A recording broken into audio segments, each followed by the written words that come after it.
Hello friends, સ્વાગત છે તમારું મારી એક ચેનલમાં। તો આજે આપણે બનાવવાનો છે સાંભાર પ્રીમિક્સ। તો તેના માટે મેં દાળ ધોઈ સાફ કરી કોરી કરી લીધી છે શેકવા માટે। 2-3 પાણીમાં ધોઈ અને કપડામાં કોરી કરી નાખી છે આપણે એકદમ સરસ મજાની।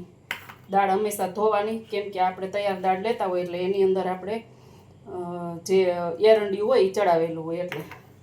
અને આ એક મુઠ્ઠી જેટલી મસૂરની દાળ છે, એ બેયને આપણે મિક્સ કરી દેવાની। હવે આને થોડુંક એવું રોસ્ટ કરી લઈ। સાઉથ ઇન્ડિયન જે સાંભાર આવે એ સાંભારનું પ્રીમિક્સ બનાવીશી। એટલે પ્રીમિક્સમાં એની બધી સામગ્રી છે। તો આ તો આપણે તૈયાર થઈ ગયું। હવે એનો જે સાંભારનો મસાલો બનાવવાનો છે એ બધું હું તમને બતાવી દઉં। જો આ સાંભારનો મસાલો બનાવવા માટેનું થોડુંક ટોપરું છે, તમારી પાસે સૂકેલું આખું ટોપરું હોય તો લઈ શકો। અને 1 ચમચી રાઈ છે, 4 થી 5 લસણની કળી છે, 2 ચમચી ધાણા છે, 4 કાશ્મીરી લાલ મરચાં છે, 1 ચમચી હળદર છે, 1 ચપટી હિંગ છે, 1 ચમચી ચણાની દાળ છે, 1 ચમચી અડદની દાળ છે અને 1 ચમચી જીરું છે। તો આપણે પહેલાં તો દાળને રોસ્ટ કરી લઈ। પેન આપણી હલકી એવી ગરમ થઈ ગઈ છે, તો હવે એની અંદર ઉમેરી દઈએ આપણે દાળ। આને આપણે ધીમા તાપે શેકવાની છે, એટલે કે રોસ્ટ કરવાની છે। હલકી એવી શેકાઈ જાય ત્યાં સુધી શેકવાની છે।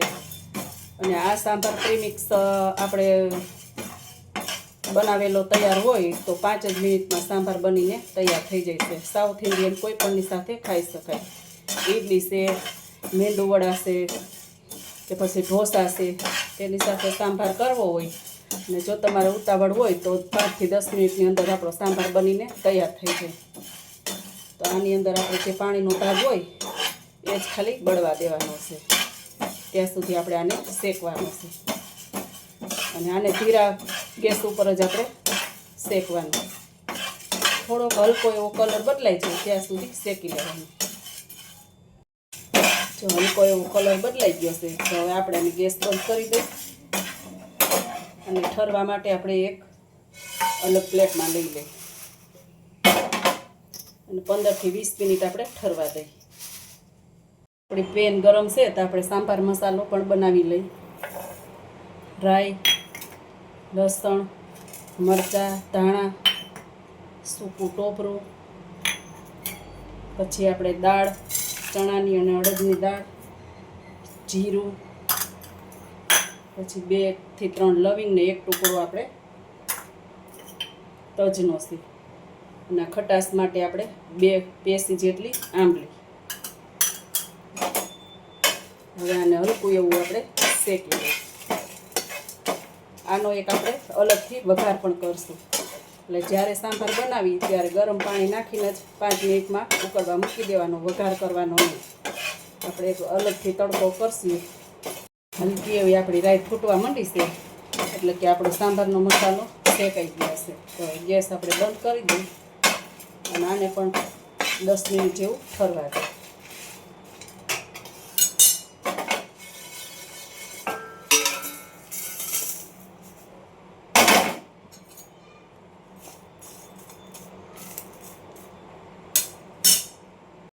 જો સાંભાર માટેની દાળ એકદમ ઠરી ગઈ છે, હવે આપણે પીસવા માટે તૈયાર છે અને આપણો મસાલો પણ એકદમ સારો એવો ઠરી ગયો છે। આ બધું આપણે એક કાંઈ મિક્સ કરી અને એક સાથે જ આપણે પીસવાનું છે। તો આપણે મિક્સરનું એક જાર લઈ લીધું છે, હવે એની અંદર આપણે આ બધું પીસી નાખીએ। એની અંદર હું આંબલી ઉમેરતા ભૂલી ગઈ હતી, પણ મેં અત્યારે આંબલી શેકવામાં જ ઉમેરી દીધી છે।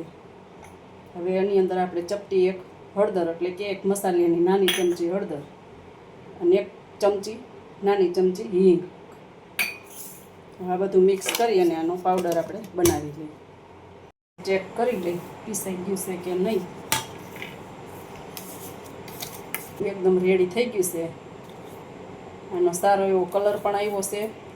અને આ સાંભાર તમે બનાવશો ને એટલે હોટલમાં તમે બહાર જેમ ખાવા જતા હોય અને જેવો સાંભાર હોય એવો જ એકદમ સરસ ટેસ્ટી સાંભાર બનશે। અને એક આપણે ડીશમાં લઈ લઈએ। જો એકદમ કલરફુલ સાંભાર બન્યો છે। આપણે કાશ્મીરી મરચાં ઉમેર્યા છે એટલે સાંભારનો કલર પણ સરસ એવો આવશે। હવે આનો આપણે વઘાર કરવાનો છે। વઘાર કરવા માટે મેં 2 ચમચી તેલ લઈ લીધું છે. ગેસ ચાલુ કરી દઈએ આપણે. તેલ આપણું આવી ગયું છે. ગેસ ધીમો કરી દઈએ. રાઈ અને જીરું ઉમેરી દઈએ. ગેસને બંધ કરી દઈએ અને એમાં લીમડો ઉમેરી દઈએ. લીમડો મીઠો લીમડો હોય, આપણે બધાને ખબર જ હોય. ગેસ બંધ, બધી રાઈ આપણી ફૂટવા માંડી છે. ગેસ આપણે બંધ કરી દીધેલી છે.